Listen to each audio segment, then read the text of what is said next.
Okay, so the topic of this evening is Introduction to Tibetan Heart Yoga. And 2 weeks ago I gave the same introduction in Finnish, and there was somebody asking from UK if it could be done in English as well. So here we go. And I'll already mention that I linked it to the openheart.fi Facebook group. I wrote a text 2-3 pages long entitled Introduction to Tibetan Heart Yoga, so you can have it open on your computer for this session. So this session will last about 2 hours, maybe a little less, maybe a little more, but roughly 2 hours. And let's first begin with a few minutes of prayers and silence before I'll talk, and then we will do the whole introductory practice of Tibetan Heart Yoga, the whole series. So you can sit in a good posture. You can have your eyes closed or open. If you are a beginner, it's maybe better to have eyes closed so that you can feel your body better.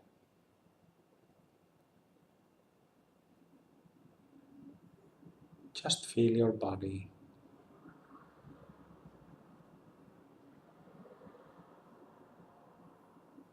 Feel the touch of the breath in it.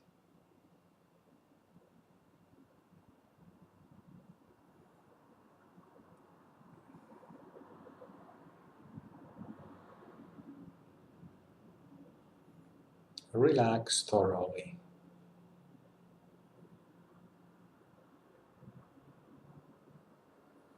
As if there's a wave of relaxation or waves of relaxation sweeping through the body.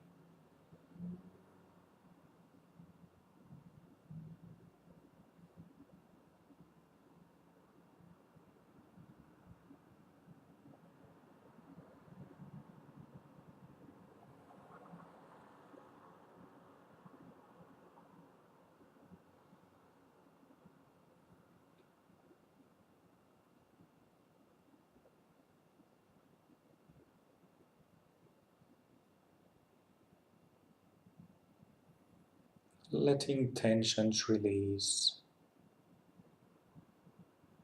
Settling the body, settling the mind for a few moments.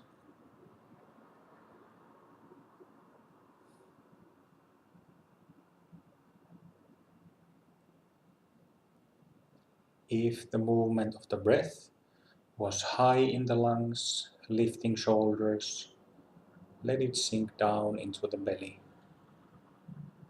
so that the chest and the shoulders relax.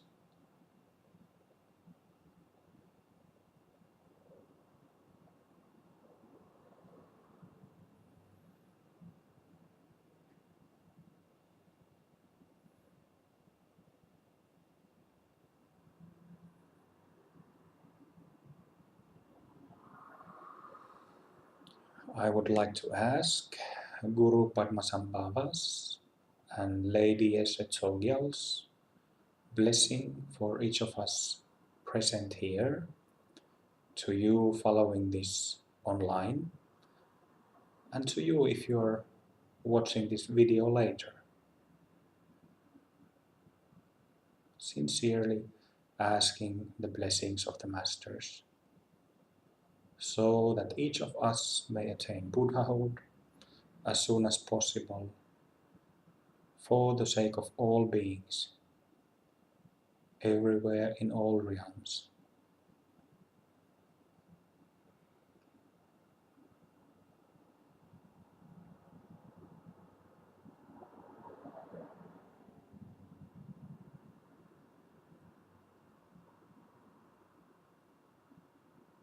Feel the charge, the blessing coming to you from Guru Rinpoche, Padmasambhava, and Yese Tsogyal.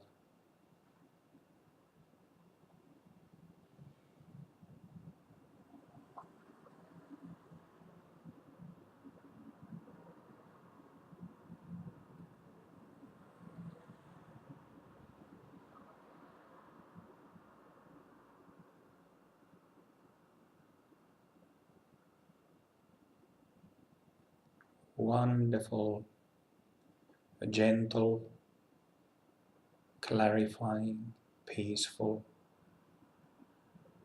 charge.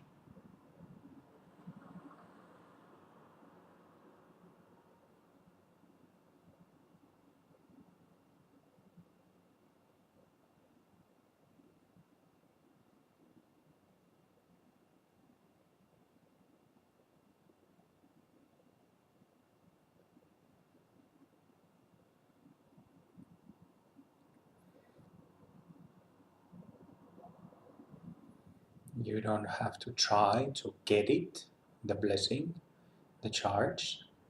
Just be open and your body-mind automatically receives it, catches it.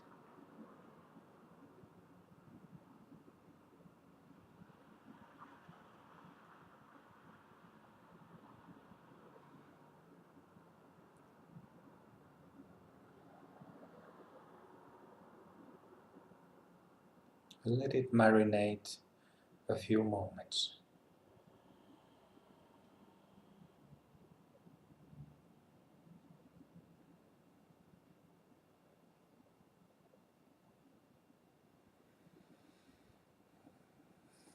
Feeling it in your body, all around the body. Feeling it in your aura, your energetic field.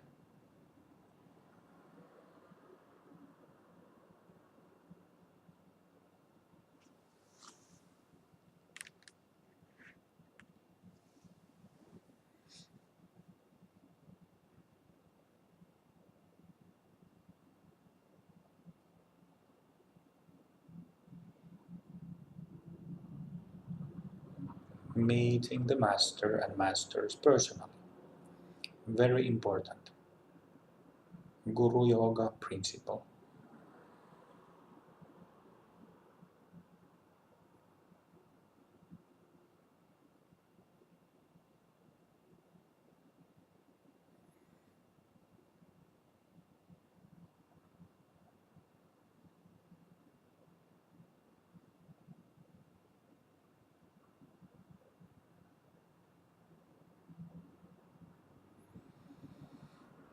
Thank you, Guru Rinpoche. Thank you, Lady Yese Tsogyal. And thank you to the whole Mahasiddha family, family of masters. Thank you very much.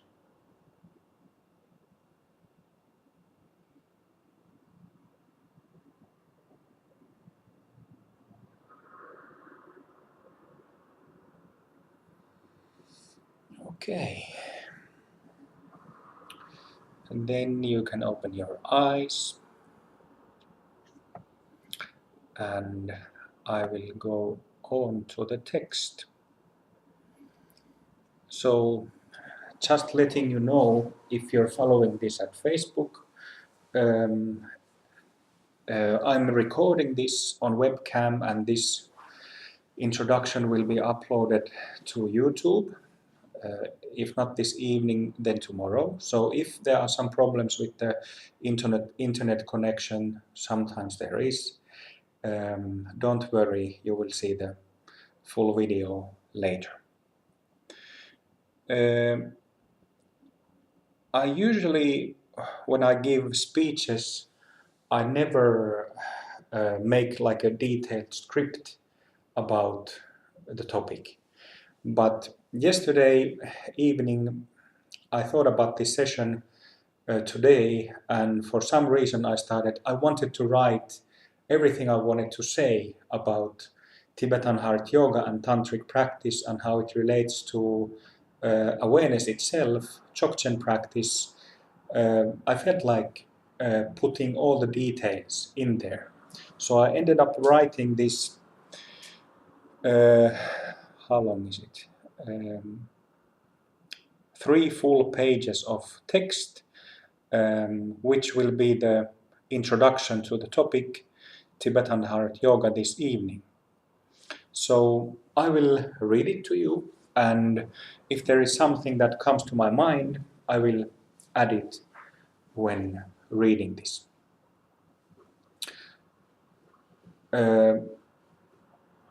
Okay. So man has 3 bodies. First one is physical body, second one is energetic body, also named mind, and the third one is awareness.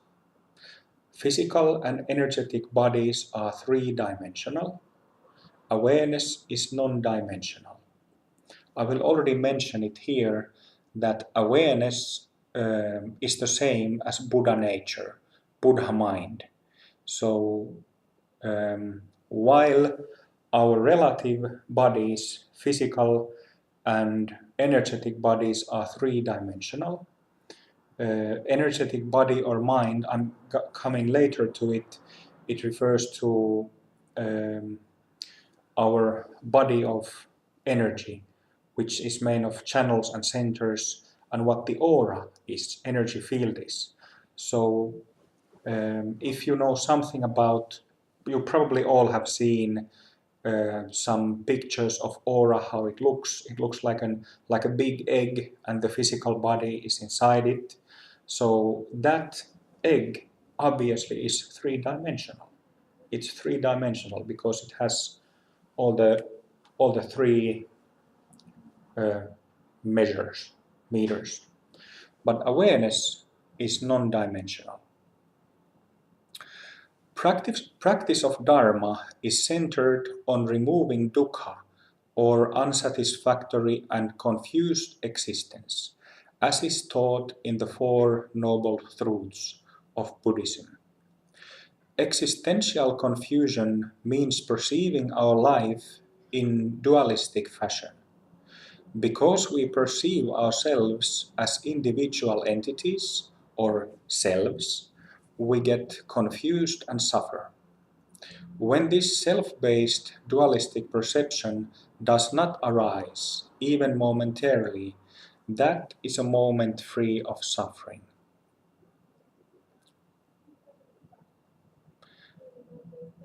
Selfing is spread over the energetic body or mind. It can be removed according to the laws, functions, and mechanisms of the mind. Selfing cannot be removed by denying it or by disregarding the way how the mind works. Selfing cannot be thoroughly removed by physical exercises or by the means of plain awareness approach alone, although both are very relevant. Psychology cannot be bypassed. If profound transformation or realization is attained, it is through the delusion stored in your mind, not in any other way. So 2 very basic things that Buddhist practice and actually also other kinds of practice are practiced and exist for removing a problem. And that problem in Buddhism is called dukkha, which means suffering or unsatisfactoriness, being confused. So this is like if you have an existential problem, then you have a reason to practice. And if it's bigger, the better, because it gives more reason and motivation for practice. And this suffering is there because we have a sense of self. And this sense of self, how it works in our daily living is that We have all kinds of reactions in our mind, in our energetic body, um, all many kinds of reactions, and this reacting is called selfing. Selfing. So it is an important point that this selfing that is spread over the energetic body, it can be removed only by following how the mechanisms, what the laws, functions and mechanisms of the mind are. These laws cannot be, how did I put it? So we can't just deny that we are confused and solve it like that, and we cannot disregard the way how the mind works. It doesn't work that way either, and both ways are tried. I've met people who really try to do it like that. So yeah, I'll just continue to the next paragraph.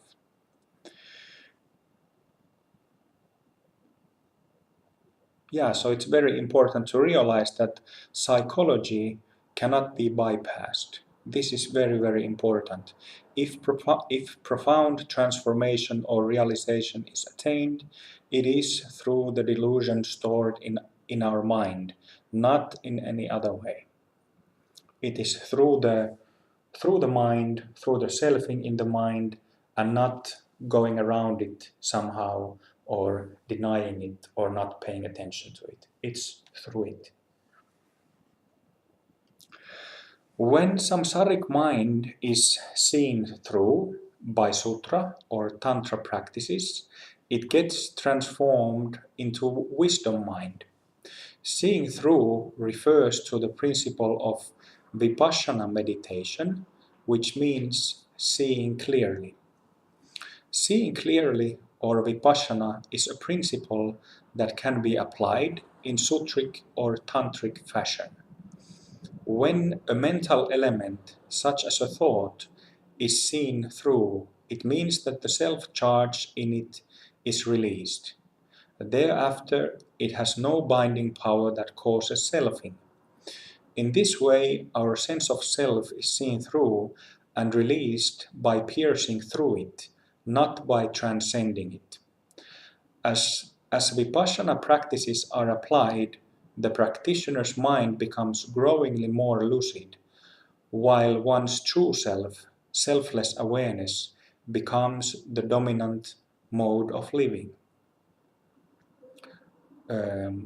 This is like a very concise, short, condensed description of Buddhist meditation, really. What makes Buddhist meditation special in a way among many other kinds of meditation that are taught in different religions and schools of yoga is this Vipassana principle. Which, as I explained, goes through the mind, not around it or not trying to transcend the mind. This is very, very important very, very important thing. So then to the samsaric mind and how it's structured. Samsaric mind, in other terms, the psychology of man, has four main aspects. 1. Subject self. 2. Object selves referring to thoughts and emotions. 3. Subconscious mind referring to energetics inside the physical body and bhumis from 1 through 6. And 4. Substrate consciousness, energetics outside the body referring to bhumis 7 through 10. All aspects of the mind correlate directly to energy channels or nadis and energy centers, chakras. The mind consists of numerous energy channels and centers.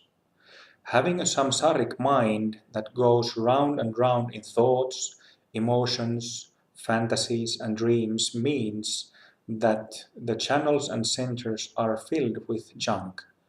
Junk that is ourselves, with all the habits, tendencies, needs, and drives.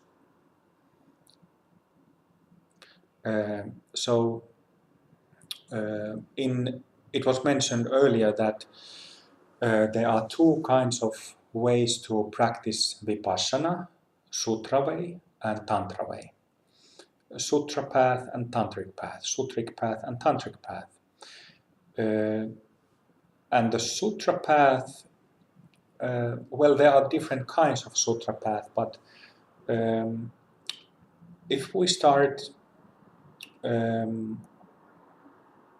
solving our unsatisfactoriness with Vipassana meditation, it usually works one thought or one emotion, one thing at a time. And Tantric practice works differently. I will come to the Buddhas and deities later in the text, but as I say here, the mind consists of numerous energy channels and centers, and in these channels and centers, in other words, in our energetic body, that's where all our selfing is stored. As I said, selfing is spread over the whole energetic body. It's sort of like if we think of our aura, which is like roughly 3 meters in diameter, all around the physical body. If we imagine that space filled with spider threads, full of very thin spider threads, and then we take, for example, spray paint, different colors, spray paints, and paint it in a random fashion. That's like the original condition of those many numerous channels, and chakras are sort of like where several of the channels meet, like a meeting point, a crossing point of many channels. That's like a chakra because it vibrates. There's a center of vibration there. So the original condition is that all these spider threads are clear, pure and clear, transparent, lucid. But when we paint it with spray paint something, it becomes messy.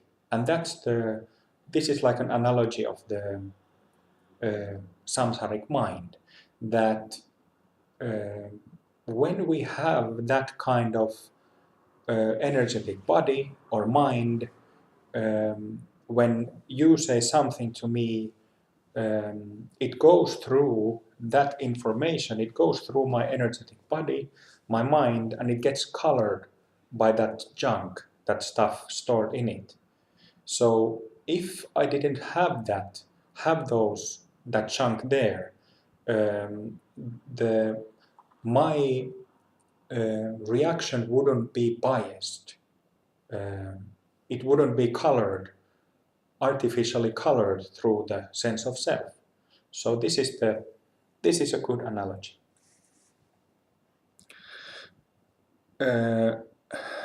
By Tantra practice, all of samsaric mind is transformed into wisdom mind. This means that the self-charge, self-delusion is released from the mind elements. This is the outcome of Vipassana practice. Wisdom mind means that all the thought forms and formless energies of the subconscious mind that was numbered number 3 and 4 in the previous list become embodiments of awareness itself. When the self-charge is released from mental elements, their true nature is experienced, the true nature of the mental elements, such as thoughts and emotions and so on. True nature refers to qualities such as sense of freedom, openness, lucidity, clarity, lightness, elation, naturalness, aliveness, and utter ordinariness. All these are qualities of awareness or Buddha nature.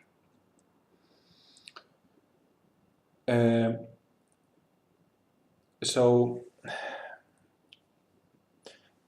dukkha or existential confusion because sense of self means that we are preoccupied with thinking and feeling impulsive emotions, uncontrolled thoughts, emotions, reactions, habits, tendencies, needs, drives, right? But when Vipassana practices are applied, and when the self-charge is released from mental elements, their true nature is experienced. And this true nature, and this is the important point, that for a samsaric mind who has no insight, has no wisdom or understanding of one's own mind, all these thoughts, emotions, reactions, this stuff is a cause of confusion and pain and suffering, right?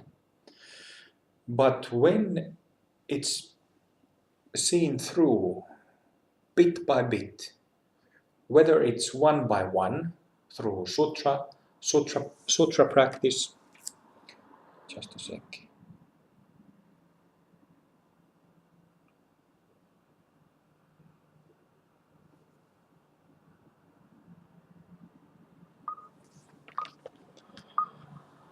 So whether it's done through sutra practice or tantra practice, it changes. So you all here are awakened and have done practice for some time, and you have experienced that you know already that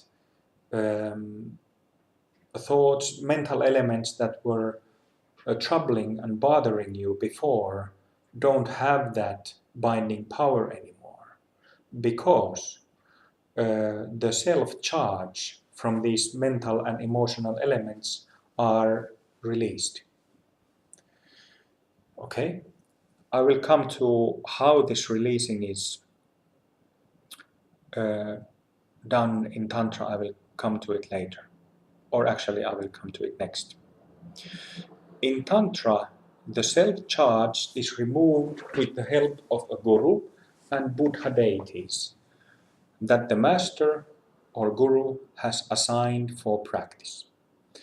In open heart, we ask blessings and meditate many different masters of the Mahasiddha family, but the main masters are Guru Padmasambhava and Guru Ma Yeshe Tsogyal. Buddha deities are cultivated through singing and repeating mantras, verbal sounds, which are the main technique of all tantric yogas. Also, Guru Yoga is one of our central practices, where Master's presence is invoked and felt in one's own body-mind.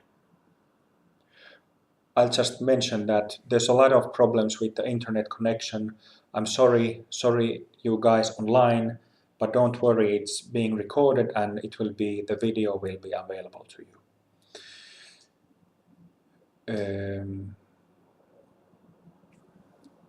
Continuing. Buddha deities are always learned or received through empowerment given by the guru or his representative, so that the practitioner gets the deity or deities correctly. In Tibetan heart yoga, there are over 20 different Buddha deities. The list can be found from the website. By using mantras relating to Buddhas, the practitioner's mind goes through a transformation where the self-charges are released from all mentioned areas of the mind systematically. While some effects can be instantly experienced, thorough transformation takes time and committed effort because selfing is so deeply ingrained in the channels and centers of the energy body. I'll read that last sentence again. While some effects can be instantly experienced, thorough transformation takes time and committed effort because selfing is so deeply ingrained in the channels and centers of the energy body. So, in tantric practice, we work with energies. We work with those energies of our energy body. We work with the channels and centers inside the physical body, but also the energy field around the body, and actually also the energy field outside the aura, because the channels continue endlessly outside, beyond our individual energy field. So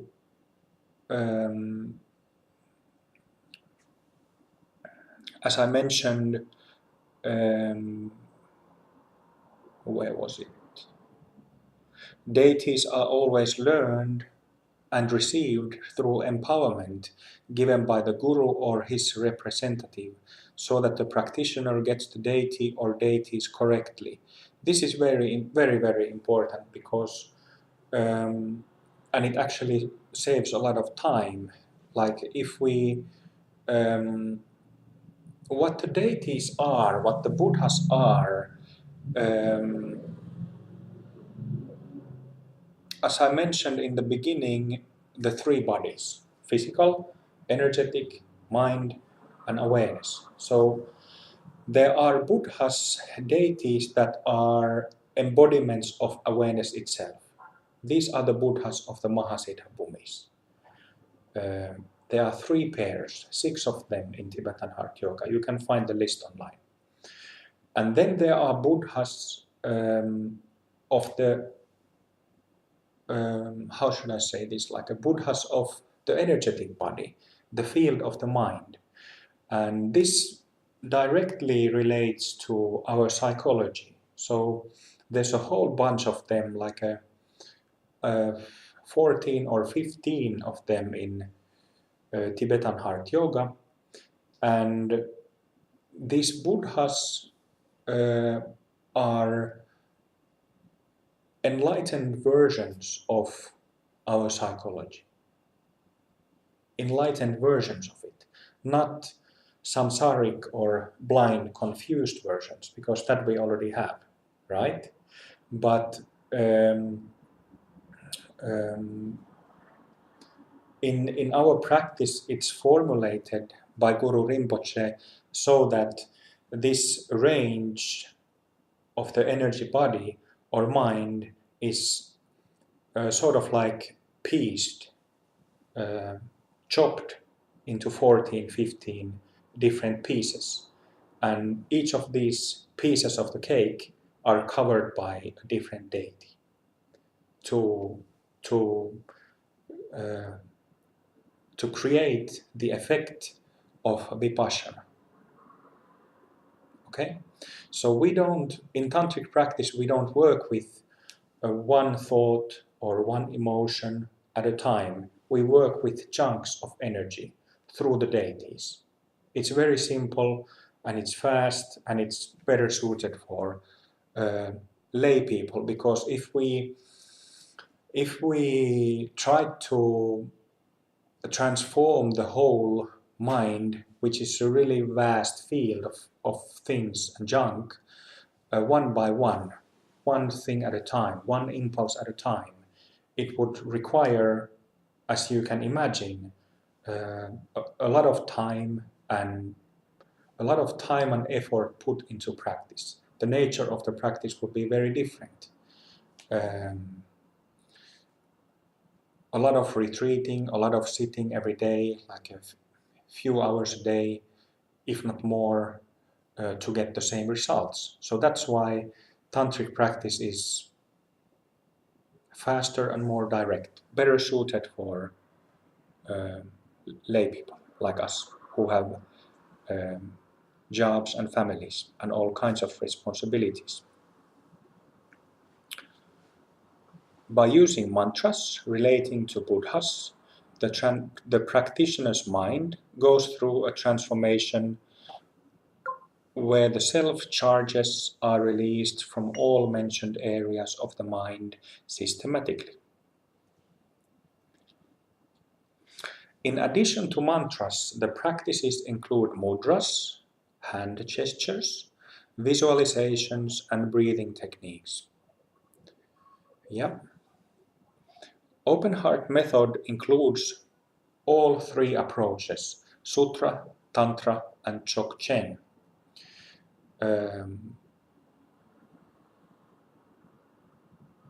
Tantra is recommended to householders because it is easy to learn and practice, and it gives fast results.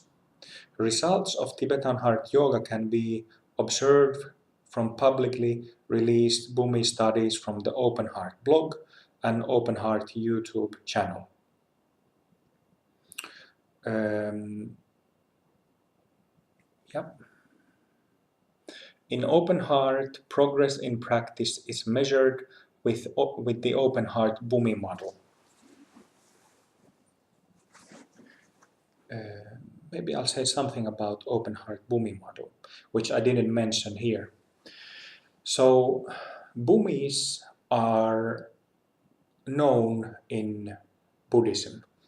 Teemu, avatko vaikka ovea hetkeksi? Täällä vähän ilma muuttuu raskaaksi. So Bhumis are known and to some extent talked in Mahayana Buddhism and Vajrayana Buddhism. There are commentaries by different masters of Bhumis that can be found, and in our model there are 13 Bhumis because this number directly relates to the energy centers inside the head, 6 inside the head and 7 above the head. But there are other kinds of Bhumi models. I think the 13 is the most common, but then there is one that has 15 and one that has 18. It just divides this area in a different way. So we have 13. And the thing is that, so Bhumis are certainly not an open heart invention. I learned it a few years ago from the masters of the Mahasiddha family, and they have kept instructing, like we started using it, and we have, it has been clear that it's very beneficial way to map out one's progress and see where you're at on this map. There are other kinds of maps in Buddhism. There are a lot of different kinds of maps in Buddhism about the progress in the path, but all other maps are more or less tied to verbal expression. So, meaning words and descriptions. And usually, progress in practice is discussed only between the teacher and the student, personally. Usually, experiences and insights, awakenings, further openings are not discussed with others.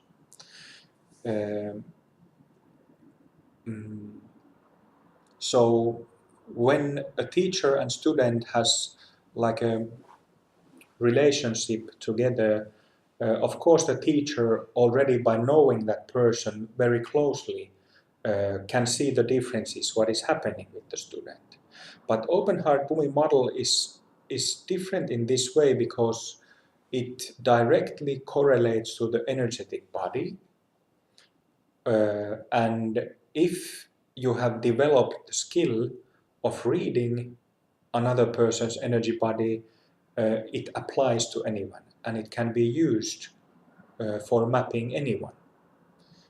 Also people who you don't know and who don't follow the same path as you do or we do. So this is a big difference in open heart Bhumi model and the different kinds of ways of mapping the progress in other Buddhist schools. I think that back in the day, at some point, reading Bhumis, analyzing Bhumis has been part of Buddhism, but that at some point this skill of reading the energy body, how we do it, disappeared. And now it's being revived for the benefit of many. Maybe I can say of reading Bhumis that and analyzing them, it's not difficult, it's very simple. Can be of course used for oneself, checking what one's own Bhumi is, or checking another person physically in present or through a photograph, tuning in to the energy body or the mind of the person and just feeling where the openness of the Bhumi is, where the opened location is. So I think I should write a better explanation of analyzing Bhumis. I've written something about it, but not really a detailed instructions, even though in Open Heart Sangha and in Teacher's Lounge we have talked about this at length.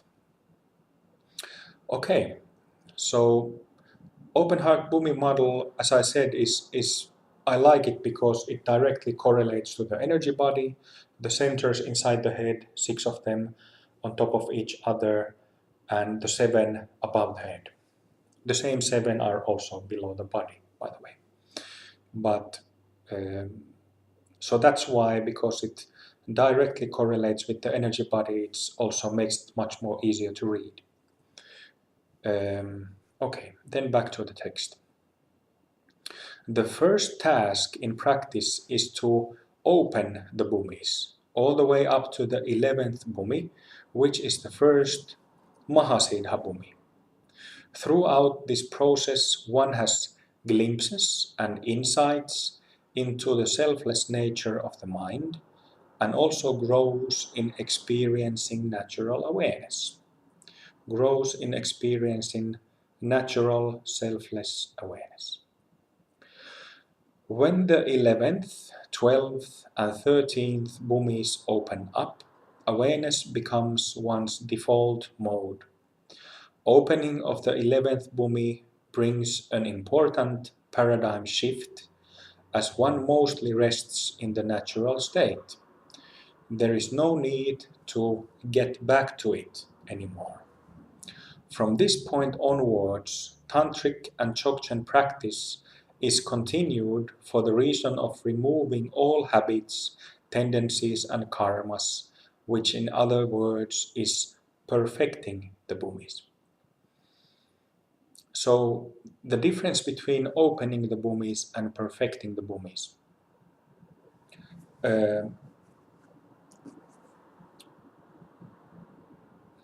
Maybe I will just tell the analogy of the stack of plates.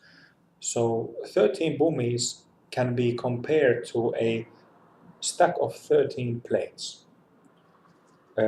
So opening of the Bhumis means that the center of this, the center of the plates gets pierced or penetrated, so that the next bhumi plate opens up. So it looks like, in general, in Vajrayana Buddhism, for some reason, I never asked this yet from Padmasambhava, but for some reason, it seems to work like one bhumi opening and then going sideways, perfecting it before opening the next one. So this is how it goes. It seems to go in Vajrayana Buddhism based on the many analyses I've done to Vajrayana Buddhist lamas, teachers and masters. So they open one and then perfect it. Takes a while. Then they open the next one and perfect that. Takes a while. And open the next and perfect it. But the way how open heart practice works is you pierce the whole stack of plates one by one, and then when you open, as I mentioned, when you open the 11th, there is an important paradigm shift, because when the first Mahasiddha Bhumi opens up, then natural awareness, or Rigpa, Buddha nature, becomes your default mode. So this is a very, very different thing. Let's take an example. Onko täällä liian kuuma? Mulla on kuuma. So let's take an example.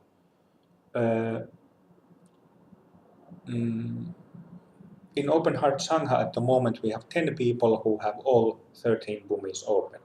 And they have practiced maybe a few years as an average, each person. Few years, all 13 bhumis open. And there are a couple of cases who have opened all 13 within 1 year of open heart practice. 1 year, all 13.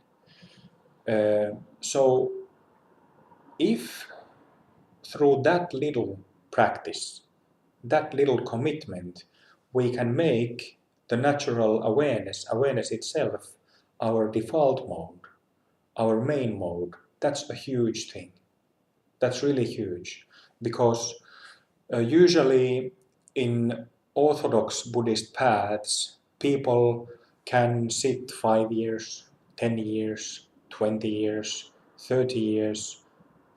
And just think about the numbers that I just said. 5 years, 10 years, 20 years. Doing monthly retreats, like a lay practitioners in some meditation schools spend like a month in retreat on annual basis every year. Every year, so it means like 4 or 5 weeks during the year, and sit from 1 to 3 hours a day. So it is common for such approaches that they do the sitting practice, they sit a lot, but for some reason they are not having glimpses and openings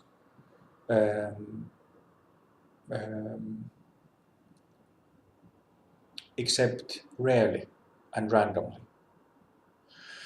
So it is the blessing and through amazing help of Guru Rinpoche and the Mahasiddha family,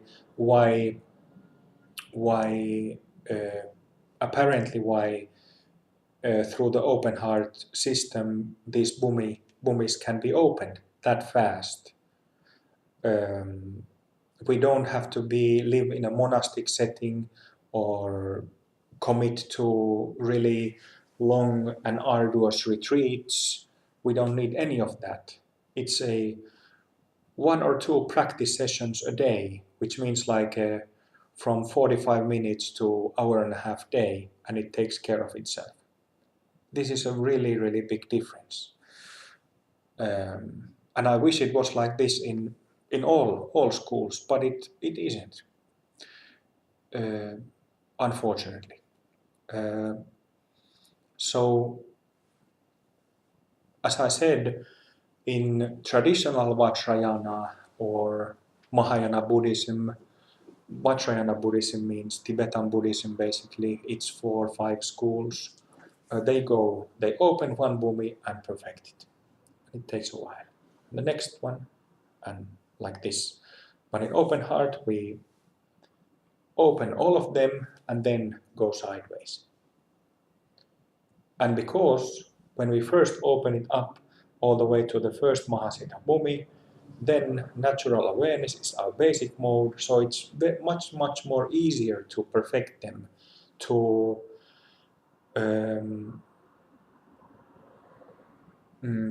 to make progress in that transformation through this way than when going one up and sideways, because with this approach, when you go one up and sideways, it takes a while to get to the 11th. That's the difference. So even though awareness and Buddha nature is always there, it's always possible to access it, but if you don't really know how, that's a big problem. And even though you are doing tantric practice and you have an opening, bhumi opening every 5 or 10 years, if I'm thinking about His Holiness the Dalai Lama, it has taken him like 5 or 10 years to open one and then perfect it one by one. And he's on the 7th now, I think. So it has taken him 4 or 5 decades. According to his own testimony, he was awakened when he was 35. He opened his first bhumi when he was 35, according to his own words. Can be found, this testimony, from the Open Heart blog. So he's like something like 80 now. So it has taken him 45 years to get to the 7th. But still, on the 7th bhumi, even though the first 6, 7 are perfected, it's not very solid. The natural state is not very solid. It's not the default mode. That's what I'm saying.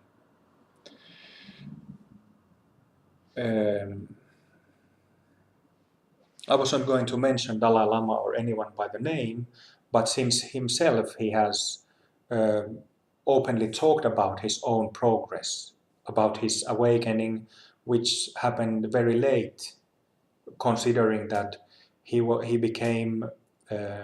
taken into the monastery and became the Dalai Lama when he was 2 or 3 years old. So he woke up when he was 35, which is like 32 years later than when he'd already been a monk in a monastery, surrounded by Dharma teachings and teachers.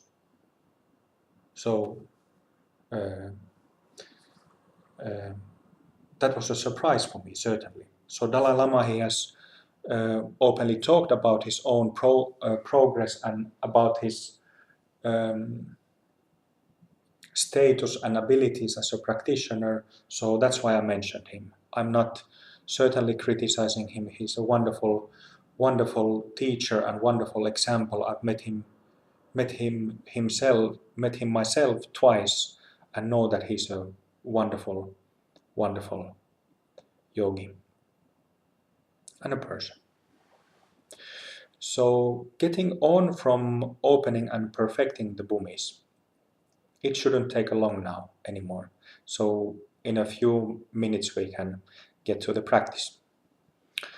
First of 3 stages of Buddhahood is attained when the whole energetic body, including all channels and centers relating to the 4 aspects of the mind and the first 10 bhumis, is fully purified. After this, there are no impulsive actions in one's mind at all. Being a Buddha means being free of one's mind while still having it. This is what the famous line from the Heart Sutra means. Form is emptiness, emptiness is form. Form is form, emptiness is emptiness.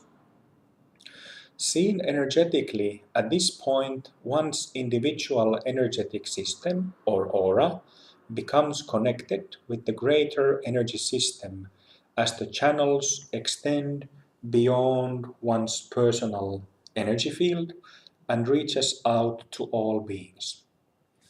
A Buddha does not experience selfing at all, and because of this is no longer a samsaric being. The first stage of Buddhahood could be described as mental non-duality, while the latter two stages, referring to 12th and 13th bhumis, concern physical non-duality and the so-called light body or rainbow body. In open heart, attaining the first stage of Buddhahood, where all psychology has dissolved into awareness, is seen as a realistic goal to be achieved in this body and life. It is not something that should be postponed because that is what we truly are.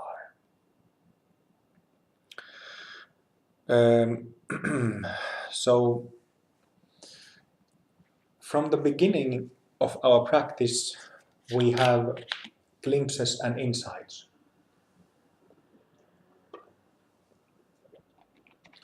Glimpses into our own Buddha nature and insights, meaning like realizations about our mental elements, what I was talking about earlier.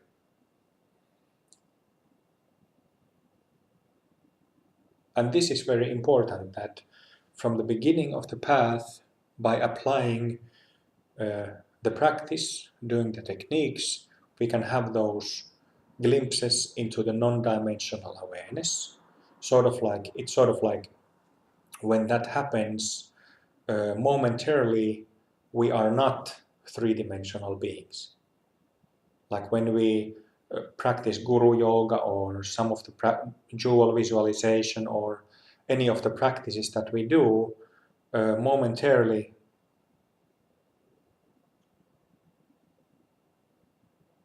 we are not localized beings.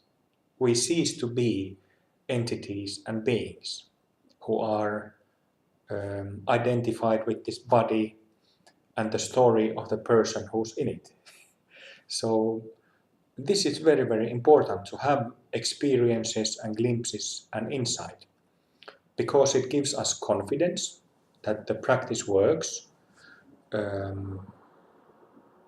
Yeah, that's really the only reason that it works. So it's certainly not, I wouldn't follow a path which didn't convince me through the practice right from the beginning. There should be indications that the practice works and is doing something to our condition. I used to follow a path for 4 years, sat insane amounts of hours, and after 4 years I had to admit that not much has actually. I was very, very committed and very convinced, because it's an old tradition taught by a master who's very famous and is a big name from a very famous lineage. But after 4 years I had to admit that, look, not much has actually happened. I'm too much the same guy as I was before. So this is very important. I have great love and respect for all the traditions, but this is just the way how it works, that when some system is 1,000 or 2,000 years old, it always happens, or like 500 years old, it always happens that the Jews in those traditions, in those teachings, Jews spills away. It disappears. The power of the teachings, for some reason, gets diluted and disappears. So, um, um, um, so even though um,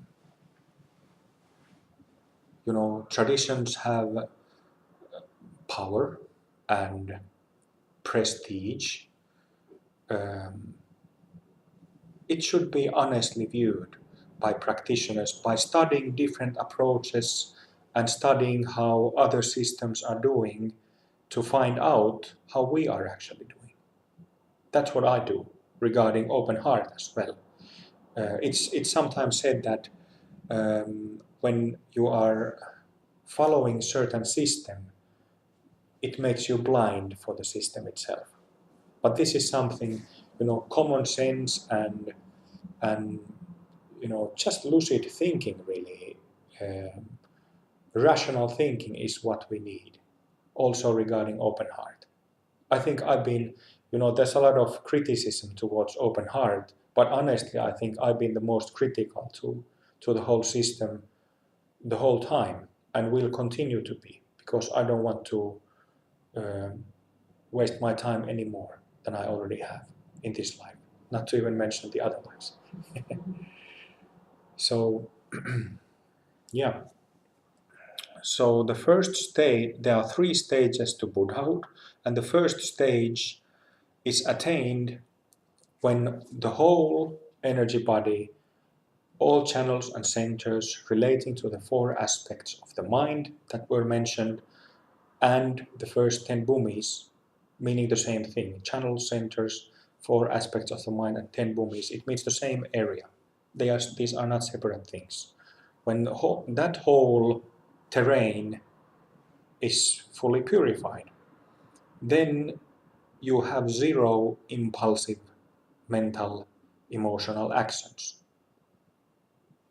Like when in the evening, when we sit on the sofa watching the television, oh, I just remembered something like this happens. I just remembered this thing that happened last week, and then you have a thought association to another thought, and then your spouse, you speak it aloud, and then your spouse makes a comment, and then you have another thought association.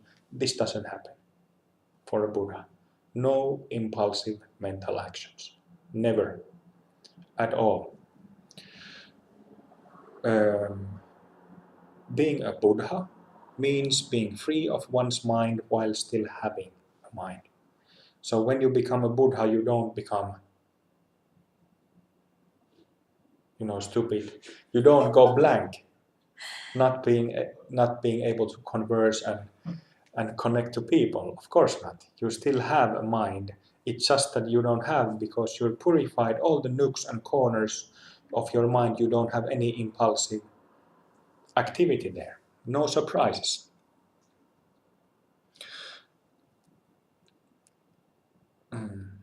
Yeah.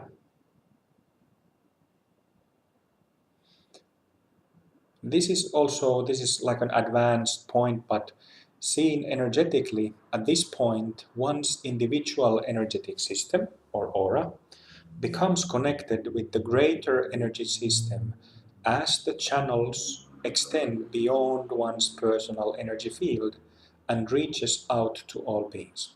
I've written and talked about this a couple of times before, but I wanted to squeeze it in there. So usually when we see like paintings, like tankas of masters or some deities, they have the energy field painted, right?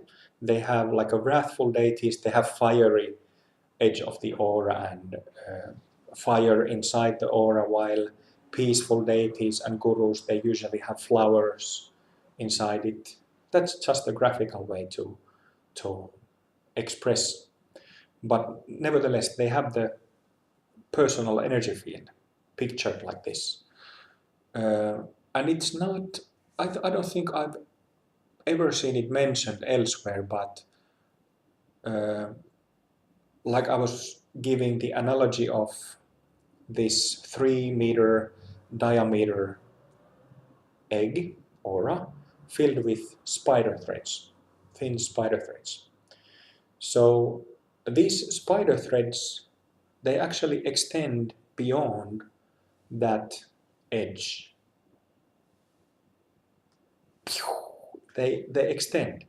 And if you think of if we have a ball that is 3 meters in diameter, um, um, like it would contain a lot of threads, right? A lot of threads would go into it. So these channels, they extend beyond the edge of the aura. There's a larger energetic body in there, and it's automatically connected to when this, what is called Buddhahood, is attained.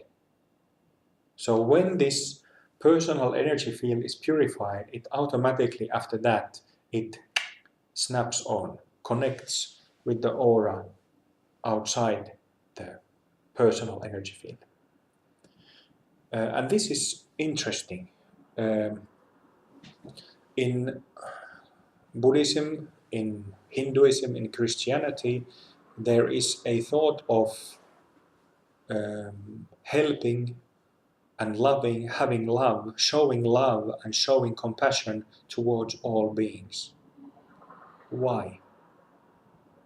Because actually these numerous channels, they extend from our personal aura and go to all other beings. There are other beings at the end of those lines. So when somebody, like each one of us, become Buddhas, completely neutralize our dukkha, we automatically become sort of like a raft, like a refuge and a raft for other beings. Because the natural awareness automatically is embodied through this physical body and through the energy body. It's like a radiation of natural awareness. So as we have that energetic body, it's like an amazing support for all those other beings at the end of those channels to have somebody attain Buddhahood, because it becomes an immediate help, support, like a life raft, like a refuge to other beings. So that's why love towards others and understanding and help and compassion is emphasized by different spiritual traditions.